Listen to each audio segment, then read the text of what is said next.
The New York Yankees, they've got the babe. They've got the captain. But now, meet the Birddog. Is this Yankee Stadium's latest legend? In this episode, we're at Yankee Stadium, home of the New York Yankees. And at Streetbird, celebrity chef Marcus Samuelsson rolled out the Birddog. Today, I'm going to recreate the stadium original and then take it up a notch with two remixed versions that crank up the flavor and flip up the format. Each dish will be scored on taste and execution and given the ultimate score. Now you can pick this up for $10, which actually I think is a really good deal with everything that comes on here. You can see on the screen, footlong beef dog, spicy chicken, cheese sauce, garlic aioli, pickles, all slapped together on a toasted bun. Now this is going to be available at Streetbird, section 112, which is the first base concourse. Now let's get into our recreated version. Started with some flour, some cayenne pepper, some salt, pepper, garlic, stir that up. Then we're going to hit some little bit of buttermilk over here with some tapatio, a little bit more cayenne pepper. And then we're going to lay down our panko seasoned breadcrumbs. Now I've had this chicken marinated for a little bit, couple hours. Buttermilk, cayenne pepper, tapatio, same thing that you see on the screen. You know, one of the main components here kept saying that the chicken was tangy. The only thing I could think of in terms of tangy and then think of marinade was buttermilk, so that's what we did. So you can see I went into the flour, coated this chicken a little bit, and then dropped it in the buttermilk mixture, and then into the breadcrumbs. Now when I put it in these breadcrumbs, I'm going to make sure this is coated really well. I'm going to press down pretty hard on both sides. I don't want any of this stuff to come off when it's in the air fryer. So here we are with the finished versions. We got one for the dish, one for you, and of course, one for the chef tax.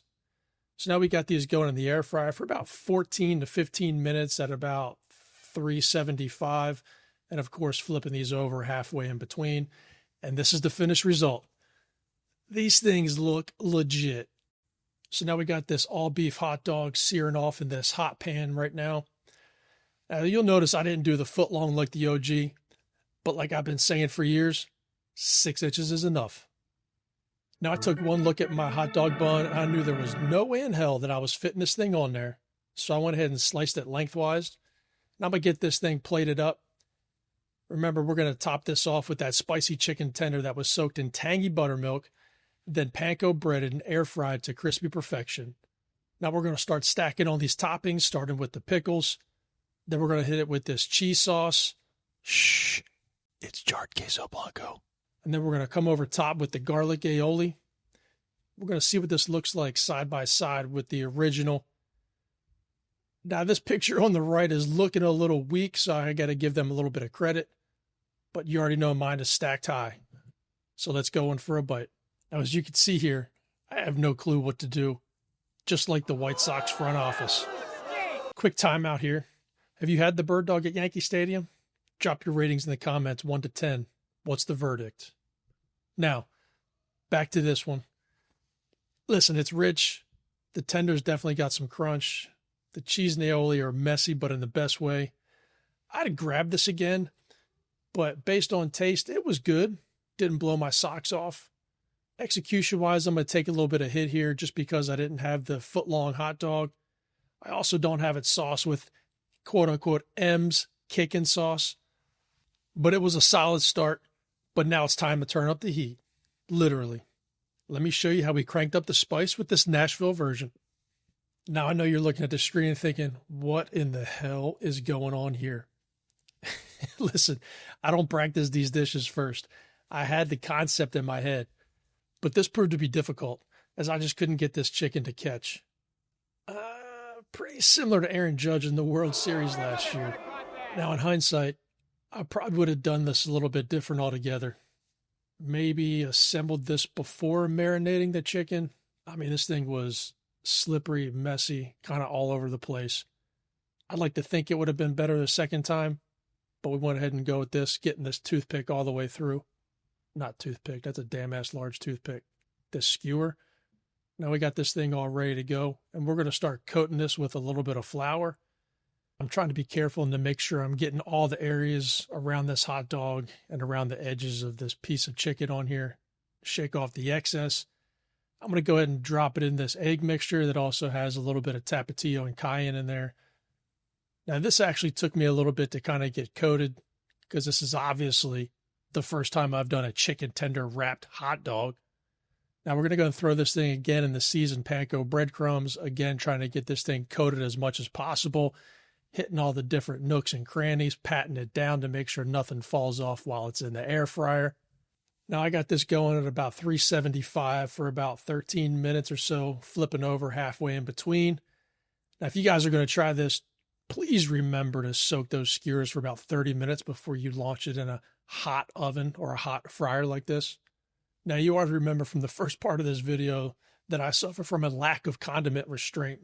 So here we are just slathering this thing all full of this Nashville hot sauce, making sure I'm getting both sides. Now, this is the Nashville.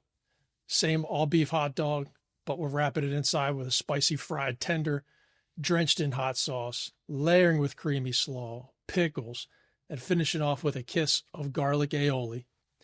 Now, you could go ahead and substitute that and use ranch here if you want, or you could just alleviate it all together. No matter what, you have to have the staples, right? You got to have the slaw and you got to have the pickles. Now, let's go in for a taste. Now, while I'm stuffing this in my face, I'm curious on your guys' thoughts on Nashville being the next up for an expansion franchise for Major League Baseball. Me personally, I think they're overdue and it's just a matter of time. Now, back to this Nashville dog. Oh my gosh. Man, the heat smacks first. The slaw cools it down. It's messy. It's bold. And totally worth the fact that I look ridiculous with all of this on my face. Now let's give it the taste score. I'm giving this a 9.5, man. This was definitely a hitter right out the gate. Execution-wise, a little bit less at 8.5 just because it was messy trying to put this thing together. Now we've done the dog. We've done the heat. Now let's flip the script with the remix that's totally off the wall. I call this one the taco. Taking this ground chicken here, seasoning it up with a little bit of this fire and smoke taco seasoning, and then sprinkling a little bit of Dano's jalapeno seasoning. Now we got this dog laid down here. I got it split, going here in the pan, searing both sides. Split it because I'm trying to get as much of the surface area charred and crispy as possible. I think that's just going to make a difference with the bite. We're going to take that seasoned ground chicken that we got. And the idea here is really just to make like a smashed taco. So we're going to spread that around the tortilla, getting it close to the edges as much as possible. Let that go for a few minutes down there on the one side. I think that seasoning is giving us some of that little burnt edges, which is going to be amazing. Then we're going to turn this over and flip it and let it sit on the tortilla side for a few minutes and let it crisp up. As you can see, we're ready to go with this. And this has been about 4 to 5 minutes on either side. Now here's where we break the rules. The taco dog. A smashed taco seasoned chicken patty on a tortilla, layered with the grilled hot dog. We got some of the crispy jalapenos going down here.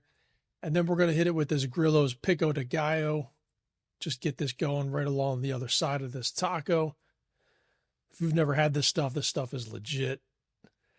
Now, after we're done spreading on this pico de gallo, we're going to come in and come over top with a little bit of shaved cotija cheese. Now, you could do crumbled if you want, which would definitely be on brand with this video, considering the Yankees have done just that. Crumble every July and August for the last 5 years. Now, let's go in for a bite. Now, off to the side here, I got a little bit of creamy avocado salsa that I'm just going to go ahead and dump this in just to pull this all together, get some creaminess to the bite. Now, I got to be honest, this is like a taco truck meets street cart meets stadium vendor. It's over the top. It's a flavor bomb. Tangy, crispy, creamy. And that pico de gallo, game changer. All right, let's go ahead and score this. On taste, I'm going to give this an 8.9. It was definitely an amazing bite, but I don't think quite hit the 9 mark. Execution, I'm going to go with a 9.0. This one came together just as I had imagined. Only thing I'd probably do different is maybe dice up some fresh jalapeno, mix that up with the pico de gallo next time. But honestly, this one came together super simple. And this is going to turn me into Team Taco versus Team Original. I would definitely be making this one again. So there it is. 3 versions. But for me, only one truly knocked it out of the park. That Nashville was legit. Let me know in the comments which one you'd pick.